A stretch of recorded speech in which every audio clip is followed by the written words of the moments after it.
En primer lugar, antes de presentar a la ponente, a Alba Nogueira, me gustaría agradecer a los organizadores del Congreso que me hayan invitado a presentarla, porque para mí es un auténtico honor y no lo digo en absoluto por decir.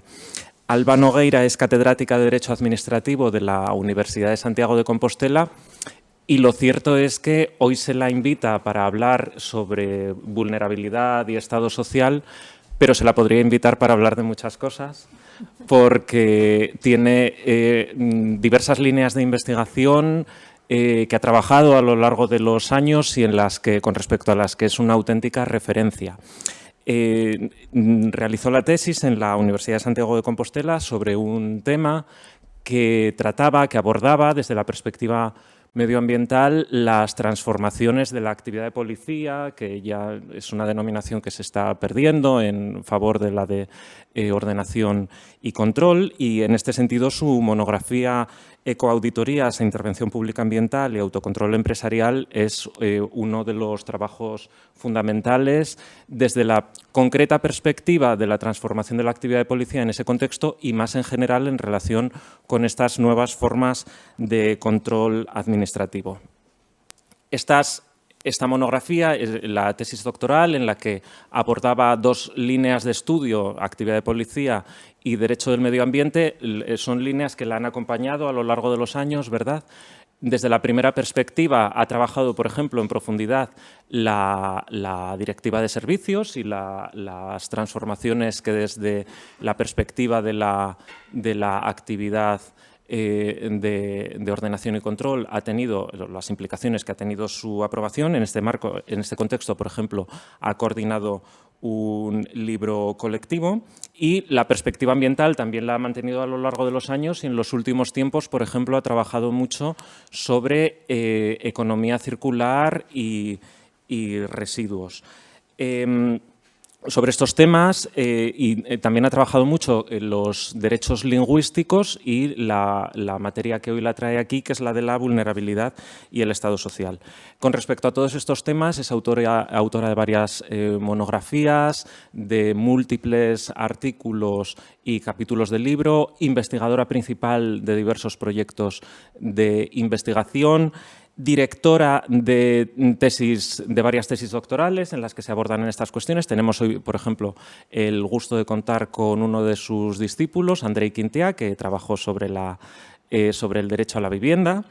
Y además, y con esto ya concluyo, por no aburrir, es directora de la red de Armela, que es una red de investigación multidisciplinar dedicada a la investigación en igualdad, derechos y Estado social. Muchas gracias por estar hoy aquí, Alba. Bueno, muchas gracias, Gustavo, por la presentación. Para mí es un placer estar aquí en Oviedo, que es para una universidad de referencia, tanto a las personas, los miembros de nuestra área, como los compañeros de Derecho Constitucional con los que tenemos un trato hermanado prácticamente, esto de lo que somos primos hermanos, en este caso ya somos hermanos, ¿no? Y aparte es un placer estar aquí con los que nos vienen empujando por detrás, porque tanto Alba como Gustavo como Andrei son los que ya nos están sacando del sitio, ¿no?, a los profes más mayores y además con investigaciones muy potentes. O sea que nada, es un placer estar aquí. Y vengo a hablar, decía antes, vengo un poco a desmentirme a mí misma con el tema de vulnerabilidad. Voy a presentar los resultados de una investigación que tengo en marcha y una publicación que tengo en marcha en relación con el propio concepto de vulnerabilidad. Y el título es, pongo ahí, vulnerabilidad como garantía mínima del Estado social, y la idea sería repensar en qué medida el uso del concepto de vulnerabilidad, de persona vulnerable, de colectivos o personas en situaciones de vulnerabilidad en el ordenamiento jurídico, se está utilizando como una fórmula, esa sería un poco la tesis, para, pongo ahí, jibarizar el Estado social. Es decir, que es la trinchera última de, digamos, de conservación de las características del Estado social en un momento de regresión en los derechos y los servicios con la nota de universalidad que los concebíamos históricamente. Entonces, un poco si la vulnerabilidad acaba siendo el residuo, el suelo bajo, ¿no?, del Estado social, la última trinchera del Estado social. Esa sería un poco la tesis de las que os quería plantear, y como estáis trabajando en ese tema, tenéis un máster sobre precisamente protección jurídica de las personas y grupos vulnerables, a las personas que reflexionáis más habitualmente con eso, que trabajáis con personas en esa condición, pues un poco cómo veis el tema. Entonces, bueno, la idea, la principal sería eso, que el término vulnerabilidad lo vemos en muchas normas jurídicas, utilizada de formas bastante diversas, normas de derecho público y normas de derecho privado incluso. La vulnerabilidad se utiliza tanto por referencia a personas, a características de personas, como a características de grupos. Hablamos a veces de grupos vulnerables, pero también la utilizamos para definir otras muchas cosas. Recientemente la vulnerabilidad climática, hoy venía escuchando la radio desde Galicia y creo que hoy se aprueban unos permisos para situaciones de vulnerabilidad climática, permisos laborales para que las personas puedan ausentarse de su trabajo en momentos de picos agudos de calor. Pensemos un obrero que trabaja al aire libre o una persona que recoge fresas debajo de un invernadero. Pero también lo hemos utilizado en la normativa ambiental o de aguas para hablar de ecosistemas vulnerables, de zonas vulnerables, es decir, que es de especies, no es en vías de extinción, pero es vulnerables como un paso previo, digamos, que se ha utilizado. Y hay alguna autora, en concreto esta autora estadounidense, que me parece muy interesante, que trabaja temas de vulnerabilidad. Ella, en cambio, un poco la idea que defiende es que todos somos vulnerables. Digamos que la condición de vulnerabilidad es universal y es propia de todos los seres humanos, y que circunstancias sociales, personales y tal, nos pueden acrecentar esa vulnerabilidad, pero que en el fondo todos los individuos tenemos, digamos, esa situación de indefensión o de vulnerabilidad. Bien, decía al principio, vengo a desdecirme un poco, o más que a desdecirme, a matizar la utilidad del concepto de vulnerabilidad en esa idea de si defendemos un Estado social, si es un concepto que nos arrincona en el sentido de que limita la expansión de derechos solamente a esas personas que están en una situación muy excepcional de vulnerabilidad, pero que vendría a ser como renunciar un poco al objetivo de igualdad. Un poco esa sería la idea. Y yo he utilizado este concepto, de hecho, digamos, entre comillas, bauticé como vulnerabilidad administrativa en esa publicación todo el conjunto de, en el fondo, malas prácticas administrativas, ¿vale?, de mala administración, que lleva a que las personas que están en determinadas situaciones más precarias tengan dificultades para acceder a prestaciones sociales, sea subvenciones, acceso a servicios públicos, porque la Administración establece requisitos excluyentes para la solicitud. Pongamos los 23 años para el ingreso mínimo vital, o requisitos de nacionalidad, o requisitos de empadronamiento muy prolongados en el tiempo que excluyen a personas migrantes, o bien porque se demora excesivamente la tramitación de esas prestaciones o del acceso a servicios, y para esas personas que están en un especial riesgo, pues eso hace, digamos, aún más precaria su existencia. Pensemos en ayudas de vivienda para personas a las que se les exige esas condiciones de vulnerabilidad y que se resuelven a 12 meses vista o más.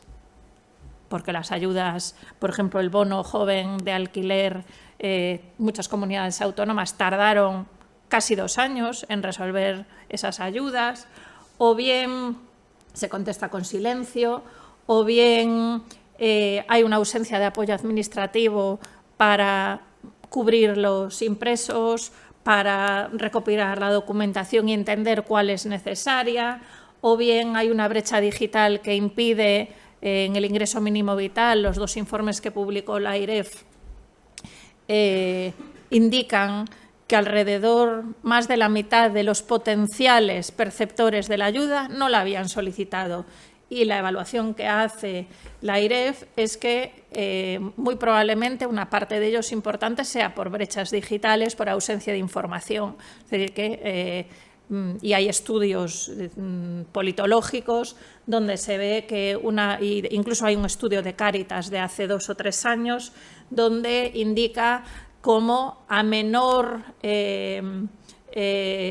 capacitación digital hay un mayor riesgo de no percepción de ayudas. Digamos que eso es un elemento clave para no percibir ayudas para las que eres elegibles, para las que tienes los requisitos, ¿no? Entonces, bueno, yo utilizaba ese término para denominar todo este tipo de situaciones muy diversas. Algunas son de configuración, de organización de los servicios públicos.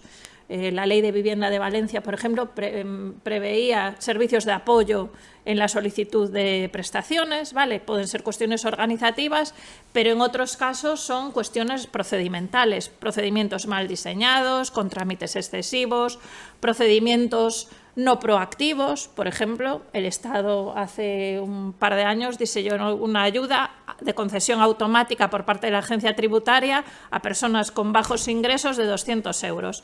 Y lo que hizo fue cruzar sus datos y ingresártela sin solicitud. Es posible hacer eso. Entonces, todas esas cuestiones yo las rotulaba de esa forma. Y ahora viene el mea culpa. Pero después escribí, hace pocos meses, a finales del año pasado, salía este otro artículo que se llama Una administración para el 99%, y era un poco recapitular qué se podría hacer para mejorar la administración, para que fuera más fácil relacionarse con ella. Y escribiendo ese artículo, un poco a la conclusión a la que llegaba era: ¿y por qué solo para personas vulnerables? Porque al final, cuando empiezas a estudiar estos temas, ves que a pesar de, por ejemplo, la brecha digital, a pesar de que la gente joven sea nativa digital, la percepción que tenemos los que trabajamos habitualmente con gente joven en la universidad es que hay muchísima gente que le cuesta conseguir un certificado digital y tienen 21 años y están todo el día con el móvil, o pedir el antecedente de penales, de no tener antecedentes de agresiones sexuales y tal, para ser monitor de tiempo libre. Y empiezan a decir: ¿cómo se hace esto? ¿Y dónde lo consigo? Y tal.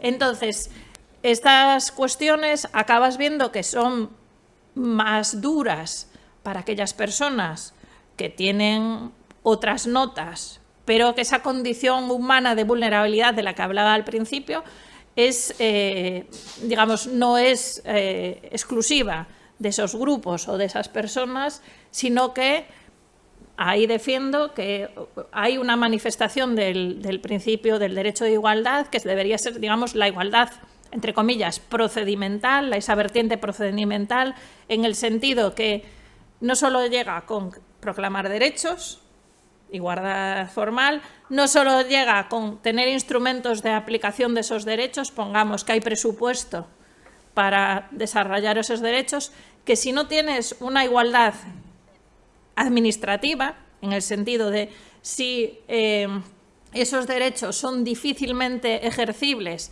porque la administración no está bien, no tiene a sus oficinas bien conformadas, los procedimientos no están bien diseñados, al final es una igualdad que no es real tampoco.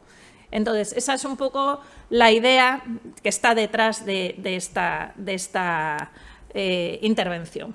Entonces, sobre las dimensiones jurídicas, sobre ver cómo el derecho, dónde lo trata y cómo lo trata, ¿no?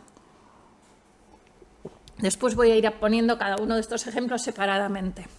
Pero aquí vemos un conjunto, no sé si se ve bien desde ahí, si se lee bien, vemos un conjunto de manifestaciones de la cuestión de la vulnerabilidad, ¿no? Y dónde nos ha aparecido. Y nos aparece en el derecho internacional de protección de derechos humanos, por ejemplo, en dictámenes de comités de la ONU, en jurisprudencia del Tribunal Europeo de Derechos Humanos, en general, como un parámetro mínimo de mínimos para las obligaciones jurídicas positivas de protección de derechos que tienen los Estados, digamos, para establecer ese suelo mínimo, ¿no? Nos aparece en la jurisprudencia del Tribunal Supremo, por ejemplo, en relación con derechos fundamentales, para examinar la proporcionalidad en la lesión o no lesión de derechos fundamentales. Lo encontramos en la elegibilidad para el acceso a ayudas o servicios públicos como un requisito. Solo este servicio o estas ayudas son elegibles personas que tengan ciertos rasgos de vulnerabilidad, diversos, pero por lo menos eso. Lo encontramos también en el estado social mínimo, en ese residuo que nos queda cuando privatizamos servicios públicos y pasan a ser prestados por operadores privados, y la reserva, entre comillas, de servicio público que nos queda, la imposición de obligaciones de servicio público, por ejemplo, a los operadores energéticos, el bono social. La referencia es personas o vulnerables o muy vulnerables. Vamos a ver que hay como varios niveles, pero es la vulnerabilidad, un poco lo que define esa reserva de humanidad que le queda al servicio privatizado, ¿no? En la legislación de emergencia también vemos que es un requisito para la preferencia o para el excepcionamiento, la preferencia en las medidas de apoyo o la excepción de las medidas de limitación, una cierta excepción en medidas de limitación.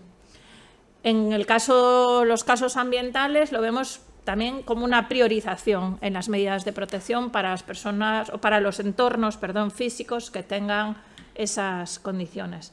Pero en el derecho privado también se utiliza la vulnerabilidad, incluso vamos a ver algunas normas bastante antiguas, y en general en relaciones contractuales hay una obligación reforzada de información para las personas con rasgos de vulnerabilidad, o es un parámetro para evaluar el grado de deslealtad de prácticas, por ejemplo, comerciales o así. Y en el reciente reglamento de la Unión Europea de Inteligencia Artificial se utiliza para evaluar el riesgo de las herramientas que usan inteligencia artificial, ¿no? Entonces vamos a ir un poco desgranando cómo está ahí Entonces, por ejemplo, el Comité, digamos, de Vigilancia del Pacto de Derechos Sociales, etcétera, pues en el dictamen en relación con desahucios, ¿vale? En ese dictamen decía, en concreto, que un poco el examen del cumplimiento de las obligaciones que tenía el Reino de España en relación con las obligaciones de protección a quien se quedaba sin vivienda por un desahucio, de buscar medidas alternativas, esas obligaciones, digamos, específicamente cuando afectaban, por ejemplo, a este caso era una familia con niños, ¿no? Pero vemos ahí que nos habla de personas mayores, mujeres, niños, personas con discapacidad o otros individuos o grupos que sufran discriminación sistémica o están en una situación de vulnerabilidad. Eso implicaba, digamos, que el Estado tenía unas obligaciones reforzadas de protección. Es decir, que el grado de incumplimiento, básicamente el parámetro para decir España está incumpliendo es la vulnerabilidad, fundamentalmente, ¿vale? Muy recientemente, esta reclamación colectiva por el ingreso mínimo vital del protocolo adicional de la Carta Social Europea, esta es una denuncia, no lo puse aquí, pero creo que es de junio o julio de este año, ¿vale? Y en la redacción de esa denuncia, que básicamente pues, cuestiona las cuestiones de brechas digital, la edad mínima que no permite a los mayores de 18 solicitarla, digamos, toda una serie de cuestiones que se agruparían en lo que yo comentaba al principio, ¿no? Lo que bautizaba como vulnerabilidad administrativa, más o menos son ese tipo de prácticas, y nos dice que esas situaciones se vuelven más gravosas cuando afectan a personas o unidades de convivencia donde se integran perfiles singulares y especialmente dignos de protección o de mayor vulnerabilidad. Nos hablan de, por razón de nacionalidad, minorías étnicas, discapacidad, personas avanzadas. Es decir, que se utiliza, digamos, para intentar enganchar la posible violación, que cuando es por referencia a ese tipo de personas o colectivos, eso es un elemento que debería, digamos, activar y acoger esa reclamación colectiva. Si vamos al tema de derechos fundamentales, esta sentencia del Tribunal Supremo, que es un poco en la línea de lo que comentábamos antes, es también un caso de desahucio y se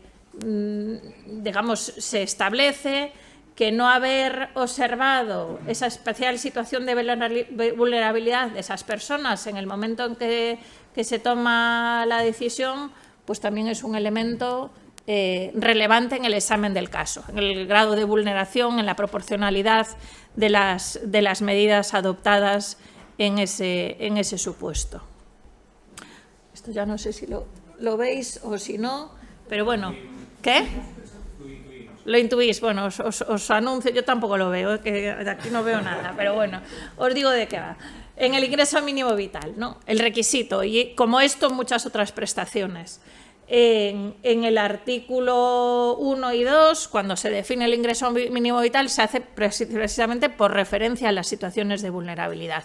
Y el artículo 5, que es el otro o el 4, que aparece ahí referenciado, de las personas beneficiarias, nos dice cuáles son las condiciones de vulnerabilidad por las que puedes conseguir el ingreso mínimo vital, ¿no? Entonces, bueno, que esto se utiliza como un parámetro para acceder a ciertas prestaciones públicas es, claro, un parámetro variable. Los requisitos que exigimos, las condiciones de vulnerabilidad que exigimos para el ingreso mínimo vital no son las mismas que tenemos ni siquiera en ingresos de esa característica autonómica, ¿vale? La Risga en Galicia tiene unos requisitos de acceso y es incompatible con el ingreso mínimo vital distintos, pero bueno, que esto es, digamos, la condición de vulnerabilidad como un requisito de elegibilidad para prestaciones públicas es algo que también nos aparece con una cierta frecuencia. En el caso de la legislación de emergencia, el Real Decreto por el que se declaró el estado de alarma tenía ese artículo 7 con unas limitaciones a la circulación de las personas, pero había unas excepciones a esas limitaciones. En el punto E, como veis, dice asistencia y cuidado a mayores, menores, dependientes, personas con discapacidad o personas especialmente vulnerables. Es decir, todos en su casa, pero si tenías a un padre o una madre de 82 años a la que le llevabas todos los días la comida, tú podías salir de casa a llevarle la comida a tu padre o a tu madre, o a llevarle la compra, ¿vale? Y eso era una excepción a la limitación prácticamente absoluta de movilidad o de salida del domicilio que había decretada. Pero igualmente, en el sentido contrario, la vulnerabilidad era un elemento que permitía unas medidas de apoyo específicas dentro del escudo social que se diseña para hacer frente a la situación, digamos, de parálisis total, y entonces en el Real Decreto Ley por el que se adoptan esas medidas del ámbito social y económico, pues tenemos una definición de vulnerabilidad, y una definición de vulnerabilidad que lleva aparejadas pues suspensiones de desahucios, obtenciones de moratorias, ayudas, sobre todo en materia de vivienda, ¿vale? Entonces tenemos ahí también que se utiliza en los momentos de emergencia para acordar un tipo de medidas específicas, excepcionales, digamos, de relajación de límites o de aumento de apoyos, precisamente por esa condición. En el ámbito, y aquí tampoco leéis nada, pero bueno, en el ámbito ya de intervención en agentes privados, en operadores económicos privados. Los que somos administrativistas sabemos, digamos, que uno de los pasos de deconstrucción del Estado social fue que ciertos servicios que eran tradicionalmente públicos, pues por imperativo del derecho europeo, se privatizan, pero digamos, dejando unas ciertas notas, unos ciertos residuos de la idea de servicio público, en el sentido de que esos operadores tienen lo que se llaman obligaciones de servicio público, de servicio universal, que en el fondo es que, a pesar de que son operadores económicos privados, hay ciertas medidas de protección a colectivos o a personas con rasgos de vulnerabilidad que tienen que seguir respetando, y que no sucede como tú vas al taller de la esquina y no le dices, porque soy discapacitado me tienes que hacer un precio. No, el taller de la esquina no te hace un precio ni te trata distinto, pero Telefónica tiene que facilitarle comunicaciones adaptadas a la situación de discapacidad, pues a las personas ciegas o sordas. Y a pesar de que esos aparatos sean más caros, hay una obligación como operador del servicio universal de que a ciertos colectivos, o bien por razones económicas o bien por razones de discapacidad, pues se le imponen una serie de obligaciones de una tarifa más barata o la accesibilidad de aparatos digamos, al precio estándar, para que puedan comunicarse, porque se entiende que esa nota de servicio público que teníamos antes, la necesidad de que las personas puedan tener telecomunicaciones a un precio razonable, con independencia de dónde esté, debe ser para todo el mundo, y las personas vulnerables deben, digamos, estar protegidas a pesar de que eso esté privatizado. Y algo parecido pasa con el bono eléctrico. El bono eléctrico, en el fondo, es el residuo del servicio público en un ámbito privatizado y se define por parámetros de vulnerabilidad. Lo que no estáis viendo ahí es, en este caso, qué tipo de obligaciones se pone a los operadores privados, que son obligaciones, como pongo ahí, de información. Hay que decirle a la gente, tiene usted derecho a tener una tarifa bonificada. Hay que decirle cuáles son los comercializadores que se lo pueden hacer y facilitarle el tránsito entre contratos sin, digamos, sin que medie tiempo, ¿vale? Hay que ayudarle en la gestión y, además, los operadores privados pagan, ¿vale? El derecho público impone obligaciones, pero quien paga son los operadores privados. Aquí ha habido sentencias del Supremo de cómo pagan, cómo se distribuye, pero en todo caso, es decir, que se imponen esas obligaciones de servicio público en operadores privados, ese residuo del servicio público exclusivamente para esas personas vulnerables, pero pagado por ellos. Es decir, que frente a lo que sucede en el ámbito de las relaciones económicas privadas, que tú vas al supermercado y no compras la leche más barata por ser un colectivo vulnerable, a este tipo de servicios, ex servicios públicos, ahora servicios económicos de interés general, sí que se le imponen una serie de obligaciones, y esta sería el Real Decreto donde se regula, es decir, hay una regulación más exhaustiva desde el ámbito público de la actividad, y entonces pues ahí está sacado de la página web del Ministerio y te dice, para ser consumidor vulnerable usted tiene que cumplir estos requisitos. Para ser consumidor, me parece que le llaman extremadamente vulnerable, que es, digamos, una bonificación aún mayor, usted tiene que cumplir estos otros. Digamos que esta sería otra manifestación de esto que os estoy contando. Aquí tenemos un par de manifestaciones de la vulnerabilidad en materia de aguas con nitratos, aguas contaminadas por nitratos, o en el caso de especies amenazadas, digamos que se hace por un régimen jurídico específico por referencia a la vulnerabilidad, Y en el ámbito privado,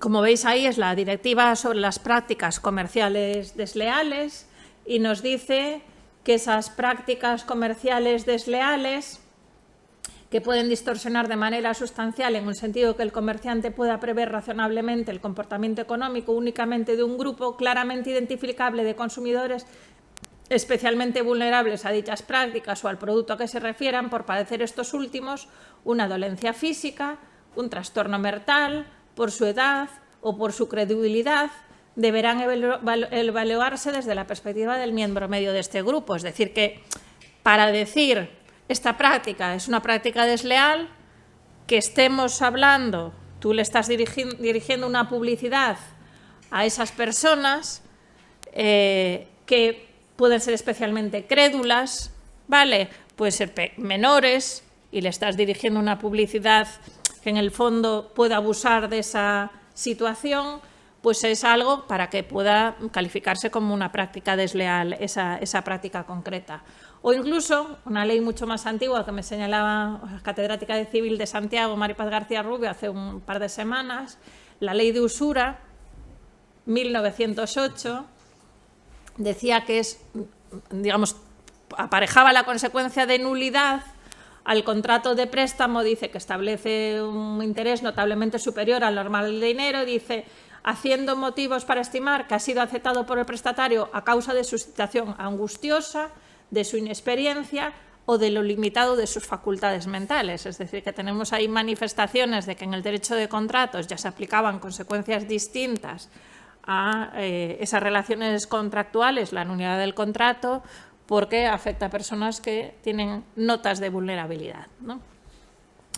Y en el caso, este es uno de los considerandos del reglamento de inteligencia artificial, y habla de que la evaluación, digamos, del riesgo que se hace de esas herramientas, dice en particular las personas físicas que solicitan a las autoridades públicas o reciben de estas prestaciones, servicios esenciales de asistencia pública, sanitaria, seguridad social, etcétera, dependencia, vejez, nos dice, se encuentran en una posición de vulnerabilidad respecto de las autoridades responsables y entonces establece, digamos, como una evaluación de mayor riesgo en relación con esas herramientas, ¿no?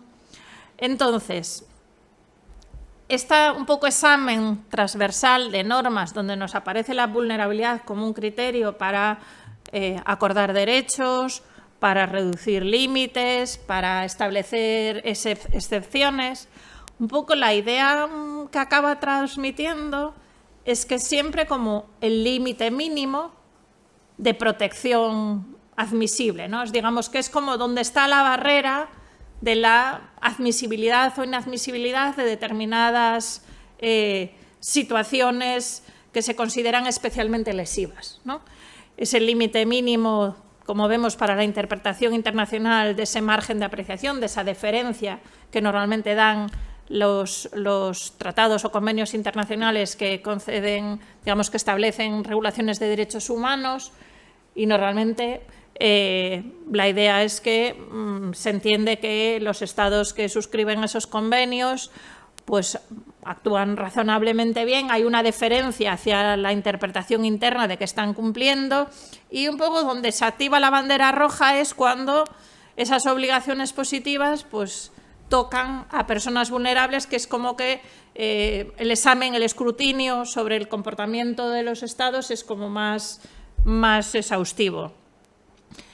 También parece, en el estado social que tenemos hoy en día, menguante, ¿no?, que es como la alternativa, ponga ahí, de mínimes a la universalidad en el acceso a servicios y prestaciones públicas. Tenemos los grandes servicios públicos, digamos, del pasado, que siguen configurados con una regla de universalidad, pero cada vez más el establecimiento de nuevos derechos sociales se regula por referencia básicamente a personas o colectivos vulnerables y no con criterios de universalidad. Digamos que parece como que elegibilidad para eso, para el acceso a subvenciones o servicios públicos, las obligaciones de mínimos que ponemos a los operadores privados de servicios que se consideran básicos para la vida hoy en día en sociedad. Está, digamos, siempre pensado con ese límite por abajo, ¿no? Pongo ahí el suelo interpretativo para preservar la dignidad humana, los derechos fundamentales, cuando interpretamos la proporcionalidad en el ejercicio de potestades, en el recorte de derechos, en la imposición de obligaciones. Es un poco como de aquí no pasamos, ¿no? Es la barrera, la trinchera última. Y en el caso del ámbito privado, nos sirve para limitar lo que son un poco la configuración conceptual sobre la que se asienta el derecho privado, que es la autonomía de la voluntad y que las relaciones son como sinalamáticas, hay bilateralidad y es, bueno, vale menos si estás amenazando a personas que están especialmente vulnerables, que entonces empezamos como a hacer como una especie de introducción de un poco la perspectiva casi del derecho público en esas relaciones privadas, ¿no? Es decir, bueno, no somos iguales, pero a estas personas hay que darles una atención, digamos, específica. Entonces, con todo esto, un poco la conclusión, la duda que tengo y en lo que estoy trabajando en esa publicación es si la vulnerabilidad es el último reducto de un Estado social menguante. Esa sería un poco la duda que tengo. Si podemos pensar que es como eso, el último bastión o la última trinchera para un Estado social que está bastante cuestionado en muchos de sus aspectos y se está quedando reducido a esas cuestiones. Digamos, vengo a que me digáis vosotros lo que opináis y con esto acabo, nada más. Gracias.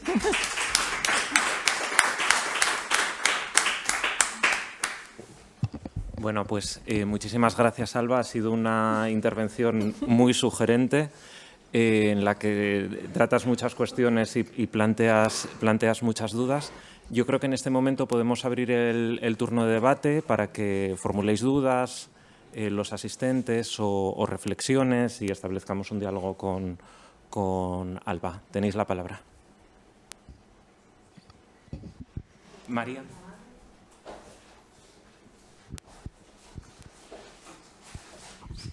Bien, buenos días. Muchas gracias. Es muy sugerente. Mira, nosotros en el máster es verdad que intentamos en muchas ocasiones tener este tipo de encuentros donde podamos seguir reflexionando sobre la vulnerabilidad como una categoría que puede aportar cosas buenas, pero que es peligrosa, que puede esencializar y, en cierta manera, con lo que expones es ver, nos pasa con más conceptos, que pueden ser conceptos trampa, es decir, que al final sirvan también para, en este caso, ¿no?, como para reducir y menguar la protección que se dé.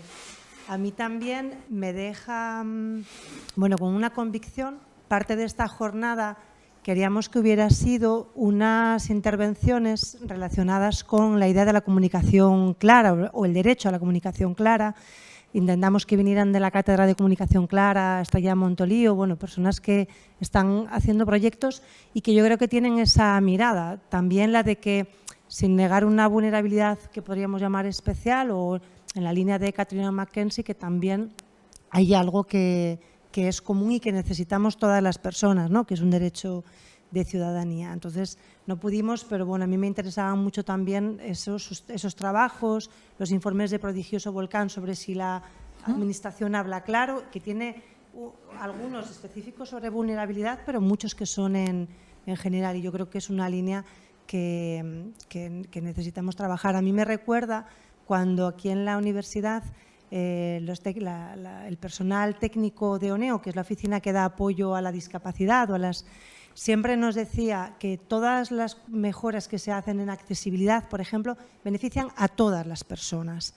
Y entonces creo que también nos ayuda a entender cómo algunos derechos o algunas regulaciones no se pueden reducir o no se deberían reducir porque es esa limitación. O sea que, bueno, comparto y me interesa mucho esa reflexión, a pesar de que yo reivindicaré mucho tus trabajos sobre la vulnerabilidad administrativa, porque yo creo que dan un concepto que es fundamental para poder mirar y saber cómo abordarlo, y que tenemos que desprendernos de de unas formas de actuación que están dificultando mucho que como ciudadanía podamos entender claramente las normas y también reivindicar con ello los derechos. Pero bueno, me parece que ha sido muy útil, o sea que bueno, no...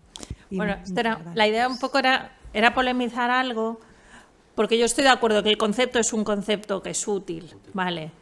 Ahora, que también cuando te pones a escarbar, dices hasta qué punto, la idea es hasta qué punto esto es de los viejos o de las personas con menos formación o tal, porque pues, yo hace menos de un año recibía una notificación de la agencia tributaria que estuve sudando sudor frío hasta que conseguí entender, era para mi padre, pero bueno, hasta que conseguí entender que no era ningún problema. Pero en un primer momento eran 2 páginas de una literatura jurídica totalmente abstrusa y dices, si tú que manejas habitualmente textos administrativos, eres catedrática de Derecho Administrativo, esto te parece un horror y hasta que dices, bueno, no pasa nada, ¿sabes? Te comunican lo que pasaba con un tercero que había suministrado un servicio, vale.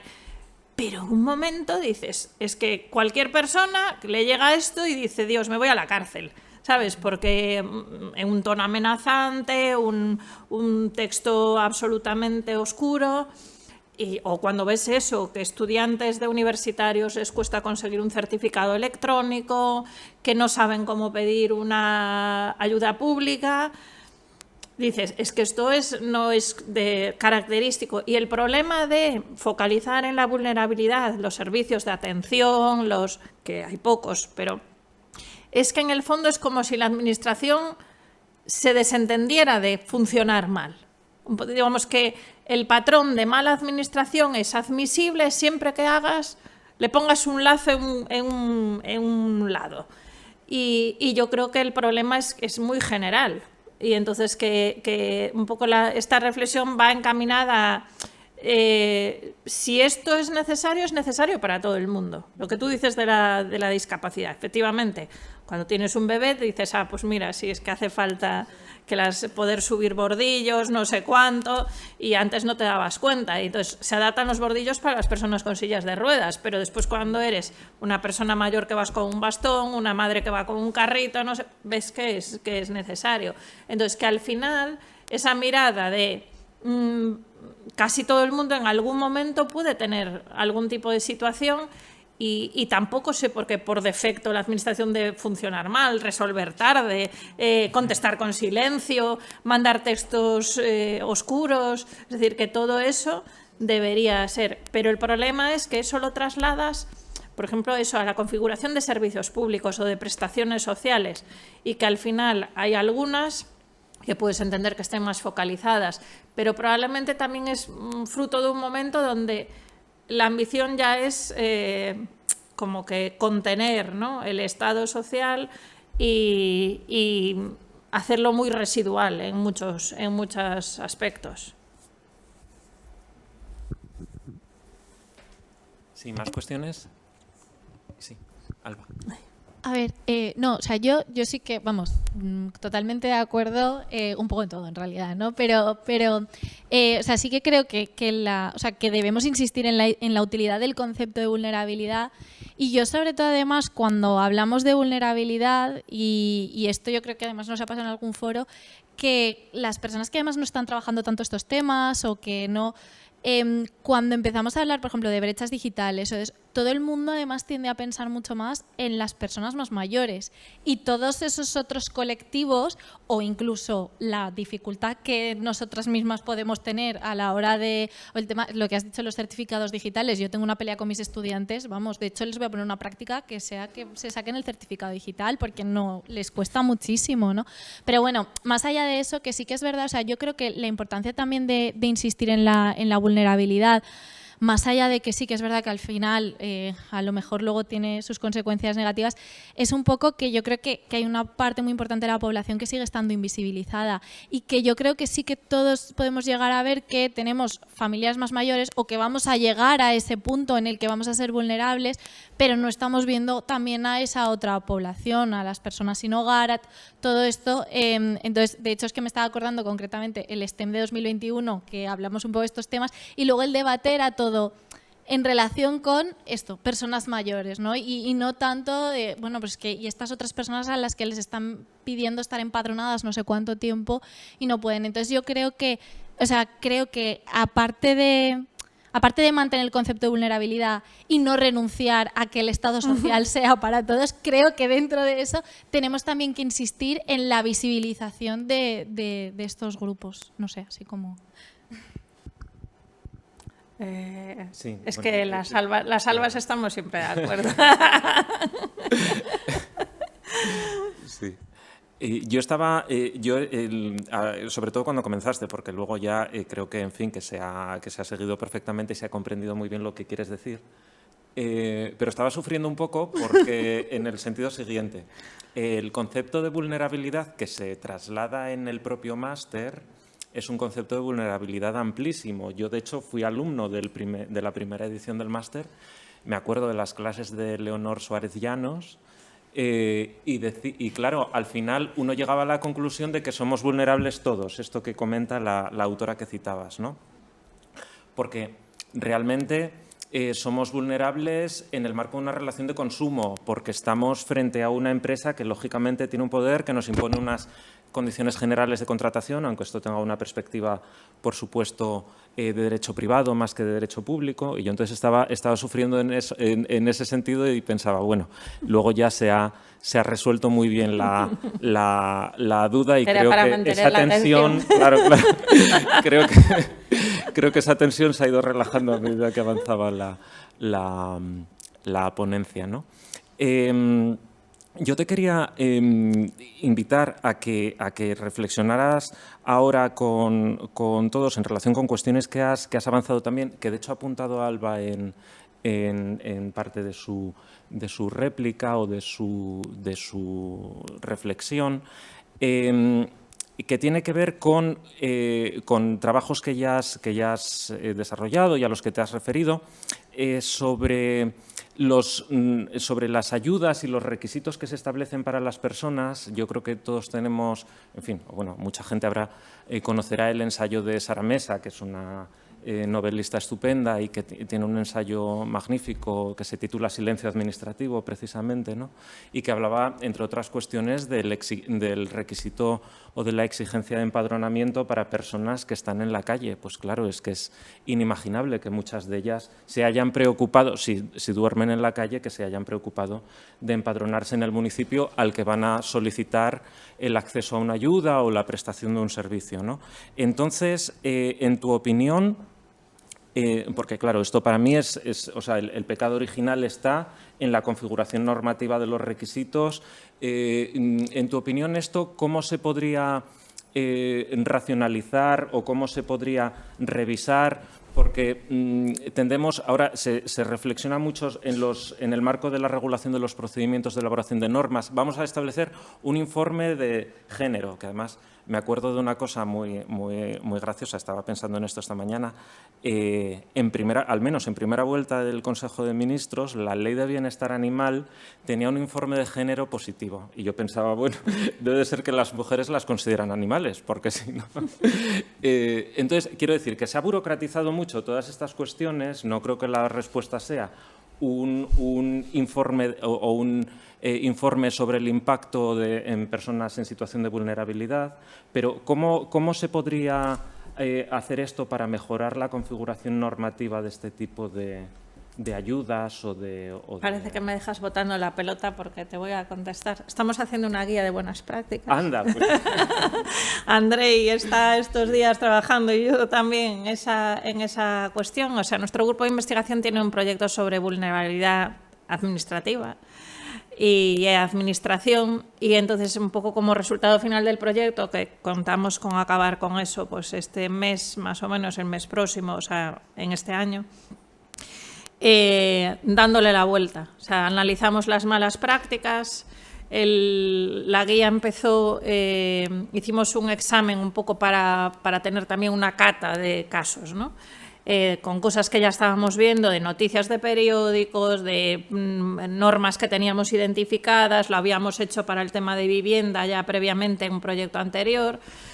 Y además cogimos los informes de la Defensora del Pueblo gallega de los últimos 5 años y revisamos todas las quejas con esa perspectiva, un poco detectando cosas de, pues eso, retrasos, requisitos, todas estas cuestiones que enumeraba antes, para ver qué cosas salían más, con la conciencia de que eso es una muestra y hay muchas cosas que no llegan ahí, pero bueno, que es algo común que vimos también que se reproduce en el Defensor del Pueblo, el Defensor del Pueblo andaluz, el Síndic de Grelles, es decir, que incluso tienen informes específicos sobre cita previa, sobre algunas otras cuestiones.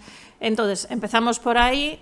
Hicimos un grupo de estos focus group, porque tenemos compañeras que son de ciencia política y están acostumbradas a hacer este tipo de cuestiones con gente de entidades del tercer sector, con una entidad que trabaja con discapacidad, una entidad dependiente de Cáritas que trabaja con mujeres víctimas de trata, otra que trabaja en general con población, digamos, también dependiente de Cáritas, digamos, con situaciones de exclusión, otra que trabaja con mayores y la quinta con presos, ¿vale?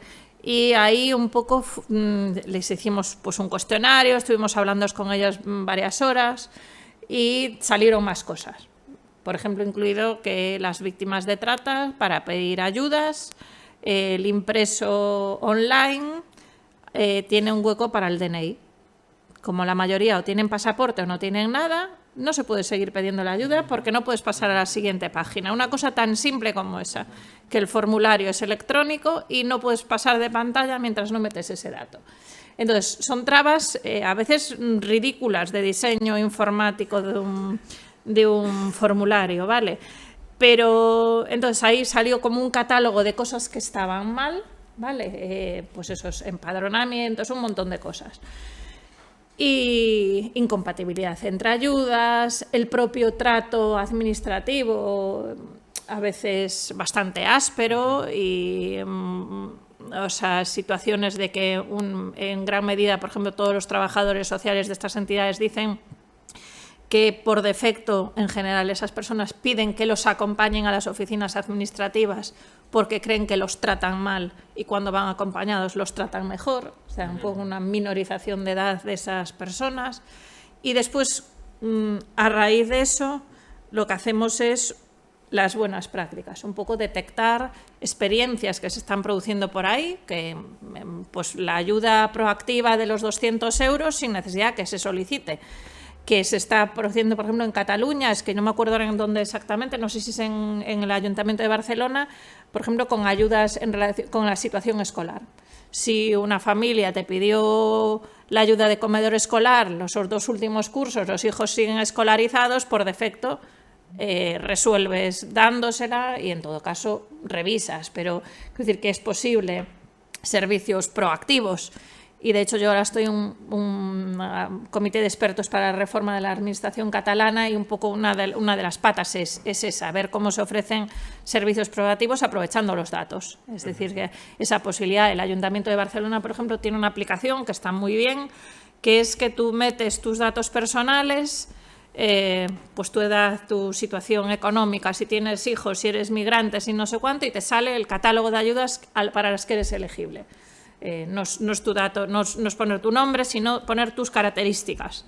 Y con eso, bueno, pues te dice qué oferta de ayudas puedes tener. Entonces, que hay cosas que se están haciendo en distintos ámbitos, o hay sentencias que abren caminos. Por ejemplo, hay alguna sentencia reciente del Tribunal Europeo de Derechos Humanos, bueno, de hace un par de años, del Tribunal de Derechos Humanos, pero que se está utilizando por el Tribunal Supremo en el ámbito social en relación con el reintegro de ayudas por error de la propia Administración. Y entonces establece que si la Administración te ingresa una ayuda de desempleo porque, pues, digamos, por error, y pasados 3 años te la reclama, esa situación de error permite que no haya una obligación al reintegro, por ejemplo. Es decir, que hay jurisprudencia en otros ámbitos, hay algunas normas, hay algunas experiencias que nos pueden, o hay cosas que son simplemente de que no se resuelva por silencio, o que los procedimientos sociales no tengan plazos de resolución mucho más grandes, por ejemplo, que los procedimientos en el ámbito empresarial. Es decir, todas las iniciativas, una de las cosas que detectamos es que hicimos un poco un barrido de las leyes de simplificación administrativa, son todas para el ámbito empresarial y económico. No hay simplificación en las normas de servicios sociales, de derechos sociales. La simplificación es, en general, la ventanilla única es ventanilla única empresarial, por defecto, siempre. Pero puede haber cosas que se están haciendo, por ejemplo, la del kit digital, es una ayuda, digamos, muy proactiva, porque no eso para el ámbito social. Entonces, es decir, que esa es un poco la línea en la que estamos trabajando, en la idea de, digamos, bajar el conocimiento teórico a un manual, una guía más práctica de resultado más de transferencia. Y en principio nuestra idea es eso, que esté lista en el mes que viene, y publicarla en acceso abierto y difundirla para que pueda ser de uso tanto para gestores públicos como para entidades, ONGs, que puedan decir a la Administración: oye, ¿por qué en vez de tramitar la ayuda de libros escolares de esta forma no haces esto? Que sería posible, ¿no? Pues enhorabuena también por esto, desde luego, porque es muy interesante. ¿Hay más preguntas, Isabel? Espera un momento, Isabel, que te dan el micrófono para que te puedan... Hola, bueno, ¿se me oye? Sí. ¿Me se oye?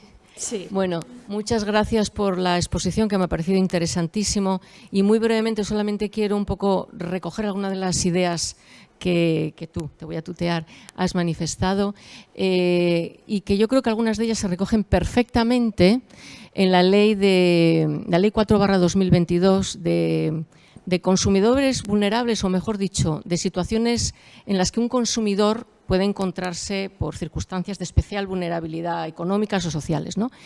Y dos ideas. Una, en el propio preámbulo de la ley, efectivamente dice que en principio esas situaciones de vulnerabilidad nos podemos encontrar todos en distintos momentos de la vida, ¿no? Eso es muy interesante, porque además dice que es un concepto dinámico. Me parece muy interesante esa idea que dice el preámbulo de la ley, ¿no?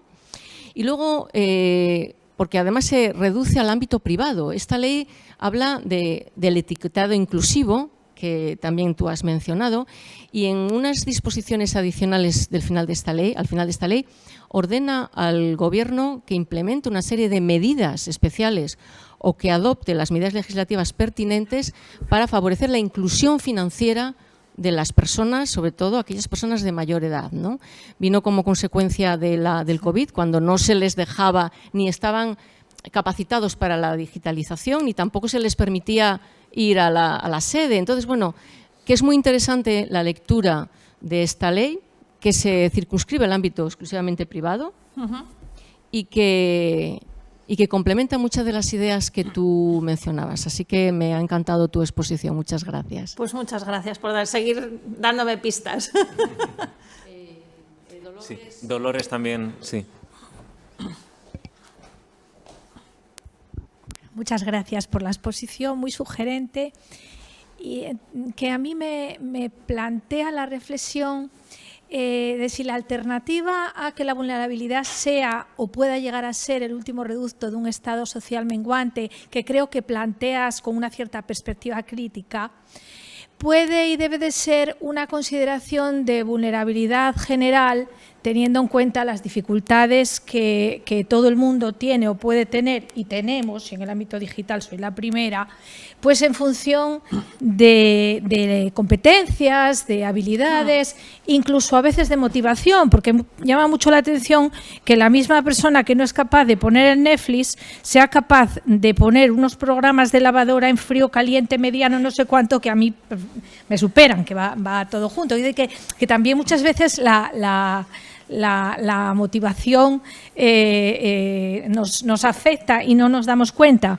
Bueno, yo lo que quería plantear es que si la reducción del Estado social tiene que ver, como nos venden, en gran medida por una cuestión de distribución de recursos, porque los recursos son escasos, ese planteamiento de vulnerabilidad general no podría o no habría que tener cuidado para que ese planteamiento no llegue a que no se discriminen los apoyos a situaciones con, entonces, si admitimos vulnerabilidad general, una mayor vulnerabilidad o, como dicen algunas normas, especial vulnerabilidad, porque si no, correríamos el riesgo de volver a la situación de partida, que eso es a la desigualdad de las personas con una condición o situación que realmente les dificulta el ejercicio de los derechos y la participación social en igualdad de condiciones con las demás. Pues sí.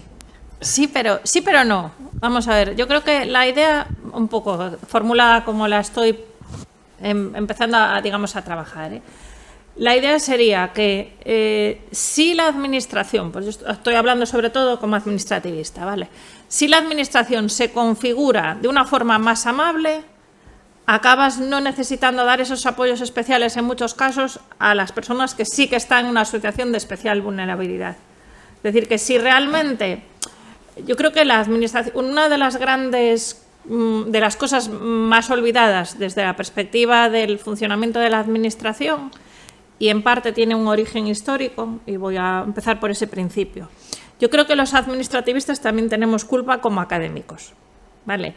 En el artículo ese de la administración para el 99% de la revista del Public que publiqué, hacía alusión a una cita de Alejandro Nieto, donde habla de que el derecho administrativo se configuró por administrativistas que eran administrativistas abogados, casi todos, y que la elaboración teórica del derecho administrativo es un derecho contra la administración, o sea, de gente que pleiteaba contra la administración, y lo que seguimos explicando en clase, y Alejandra o cualquiera de nosotros lo dirá, es que las garantías del administrado es poder ir a juicio.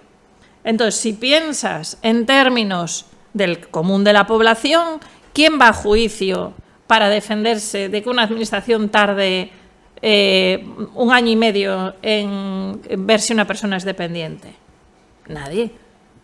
Nadie, porque se muere el anciano dependiente antes de que el juicio esté resuelto. Entonces, la garantía judicial, digamos que la garantía la concibamos los administrativistas teóricamente, ¿cómo te puedes defender en un juicio? Dices, bueno, realmente la verdadera garantía que es que la administración funcione bien, que la administración resuelva en plazo, que resuelva pronto, pero la reforma administrativa yo creo que es una de las cosas que, en general, que no luce políticamente. Un político que se entra en una administración y dice, voy a reformar la administración, ¿tú crees que eso es difícil que los ciudadanos lo perciban? Hasta mucho después. Entonces, no se gastan esfuerzos en eso, pero no gastar en esfuerzos en eso acaba provocando que tengas que dar apoyos específicos a quien está muy, muy mal, porque lo que debería funcionar de otra forma, los procedimientos que deberían resolverse antes, los servicios de atención a los administrados que deberían funcionar de forma más proactiva, ser más amables, estar mejor dotados, ver incluso cómo tienes al personal... digamos, si tienes suficiente personal en unas cosas y te sobra en otras, que a lo mejor los cambios en el funcionamiento de la administración hace que cosas que antes necesitaban mucho personal hoy no lo necesiten y podrías tener más personal de atención al público, pero no lo haces. Entonces, como eso no luce, acabas provocando, digamos, dices, vale, pues lo que me comentaba ella, pues hay la COVID y las personas mayores no sé qué, y sale el otro que dice no somos viejos, no somos tontos, solo somos viejos, y entonces nos empezamos a preocupar porque estamos tratando mal a los viejos, y una medida concreta solo para viejos. Y dices, ¿y por qué? Si a mí me cuesta igual que a muchos viejos a lo mejor intentar brujulearme por la página de la Seguridad Social, que es un horror, porque la página de la Seguridad Social es terrible y solo puedes relacionarte electrónicamente porque tienen una persona de seguridad en la puerta y no te dejan entrar para registrar ningún documento. Esto me pasó a mí hace un año, para registrar un cambio de un contrato de una persona. Entonces, si eso, es decir, que al final un poco es sí pero no, ¿no? Sí. He cogido la idea. Sí, yo quería, bueno, en primer lugar felicitarte por la charla y, bueno, por este cuestionamiento, ¿no? Cuando lo más fácil es vivir de las rentas, ¿no? Bueno, pues plantearte esto me parece interesante. Yo creo que, bueno, lo sabréis mejor que yo, el concepto de vulnerabilidad en el ámbito jurídico es relativamente reciente y sobre todo la abstracción, porque yo entiendo que empezó con vulnerabilidad de sectores concretos, consumidores concretos, personas mayores vulnerables, ¿no? Y quizás fue con el contexto de la pandemia cuando se empezó a hablar de vulnerabilidad en general. Yo creo que como idea es buena y como concepto es bueno, lo que pasa que habría que tener en cuenta, digamos, que es un concepto relacional que depende de muchas cosas, es un concepto histórico, una persona, un grupo puede ser vulnerable en un determinado contexto y no otro, ¿no? En un territorio y no otro. Entonces creo que el riesgo efectivamente es una cierta absolutización que al final pues acabe todo un poco diluido y por eso me parece, bueno, muy interesante la idea de ese redimensionamiento. Y luego también en relación a lo que tú comentabas de las buenas prácticas, como a veces algo que puede parecer obvio es necesario decirlo, ¿no? Porque y también te planteas, bueno, ¿quién hace entonces estas normas? Es decir, porque estás pensando que las hace alguna persona que tiene conocimiento del tema, ¿no? Y eso me preocupa. Bueno, ayer estaba aquí el director de Servicios Sociales, que presentó una agenda que me parece que está muy bien pensada, pero a veces te planteas, bueno, y en este caso fue un ejemplo de una agenda participativa, es decir, en el que las personas destinatarias de esas políticas que iban a llevarse a cabo participaron en la elaboración de las mismas, al menos se les escuchó, ¿no? Quizás haría falta también una administración más abierta a las personas a las que van dirigidas sus servicios y no un cierto paternalismo. Yo sé lo que es mejor para ti, yo te lo voy a dar. Yo te voy a dar 200 euros, pero no reparo en el hecho de que igual tú no eres capaz de leer un código QR para tramitarlos, ¿no? Sí, bueno, estoy de acuerdo con lo que dices y después yo creo que hay un problema, y digamos que en la línea un poco de lo que decía de los orígenes de cómo funciona la administración de una forma hiperlegalista, ¿vale? Que eso yo creo que está aún más endurecido en los últimos años como consecuencia de la corrupción. Y eso hace que yo creo que la administración tenga una hipertrofia de controles que provoca parálisis, sí. Y al final tampoco hay un análisis de coste-beneficio, porque dices, realmente todos estos controles que introducimos para detectar 5 situaciones de fraude que entorpecen el funcionamiento de todos los procedimientos, de todas, digamos, del funcionamiento ordinario y que provocan, una cosa que escribió Alejandra Boto, una administración defensiva, ¿no? Es decir, que al final todo el mundo dice, uy, y entonces dice, bueno, vamos a mirarnos bien esto otra vez, vamos a volver a mirar, vamos a pedir un informe a no sé quién, bueno, mejor que nos lo entregue también el de Servicios Sociales, mejor si vuelve a no sé qué. Y entonces al final acabas acumulando papeles por si acaso alguien mete las narices en ese expediente y que no se diga que no lo miraste bien, ¿no? Que no se vea que... y ahí hay una línea jurisprudencial muy interesante que ya señalé en varios artículos del Tribunal Superior de Justicia de Galicia, donde tiene ya una decena de sentencias por lo menos, de revisiones de prestaciones sociales, donde le achaca a la administración autonómica que tiene una rigidez formalista excesiva y que eso lleva a situaciones que son injustas. En concreto, la primera que abrió esa línea era una ayuda a una mujer desempleada para montar un negocio, una ayuda, no sé si eran 5 o 6.000 euros. Y cuando está concedida la ayuda, se dan cuenta de que tenía una deuda con la Seguridad Social o con Hacienda, no sé, pero bueno, una deuda de 5,85 euros. Y entonces dice, uy, cuidado, parar. Entonces paralizan la concesión de la ayuda, digamos, y no se la dan, aunque la señora ya había comenzado el proceso de reintegro de esa deuda de 5,85 euros. pero la máquina administrativa no se detiene y le deniegan la ayuda por tener deudas.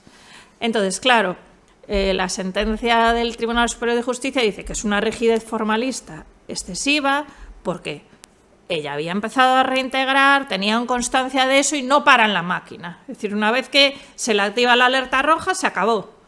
Y como esa hay varias más, así por cuestiones de estas. Pues una persona con una ayuda de estas, de algo familiar y que no aporta la sentencia de separación, pero ellos tenían constancia, la sentencia de divorcio, pero ellos tenían alguna constancia de que sí que estaba divorciada. Y a pesar de eso, simplemente porque el papel no estaba en el expediente, no para, ¿no?